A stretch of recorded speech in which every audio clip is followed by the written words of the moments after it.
আরজিকরের মতন যে ঘটনা বাংলাতে ঘটেছে তাতে সারা বিশ্ব জুড়ে তোলপাড় হয়েছিল, কিন্তু তার কোনো এখনো অবধি ঠিক করে তার কোনো রকম সুফল আমরা পাইনি। তাতে সত্যি কথা বলতে বাংলার যে পুলিশ প্রশাসন এবং বাংলার যিনি রয়েছেন মসনদে তার প্রতি একেবারেই ভরসাযোগ্য কোনো ব্যবস্থা নেয়ার মতন অবস্থায় নেই তিনি, সেটা আমরা বুঝতে পারি ভালো করি। এবং তার দলের লোকেরাই যখন ঘটনা ঘটায় সেটা তো ছোটো ঘটনা হবেই।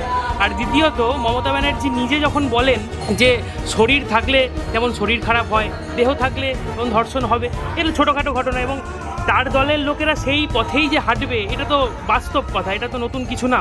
সুতরাং মমতা ব্যানার্জি বা এই দল যতদিন থাকবে ততদিন ধর্ষণ ছোটো ঘটনাই হবে। এমন অনেক ব্যাপার থাকে যেগুলো আমরা জানতেই পারি না। আজকে এটা কলকাতার বুকে হয়েছে বলে তাই গত ভোট পরবর্তী সন্ত্রাসের পর কত মায়ের কোল শূন্য হয়েছে, কত মহিলা এইভাবে ধর্ষিত হয়েছে। তাছাড়াও আমরা যে ঘটনা নিয়ে যেখানে পিঠে করতে রাতের বেলা মেয়েদেরকে ডাকা হতো জায়গায়, সন্দেশখালির মতন জায়গায়, সেখানে গিয়ে প্রতিক্রিয়া নিলেই বুঝতে পারবেন যে রেপ কেন ছোট ঘটনা বলেছে।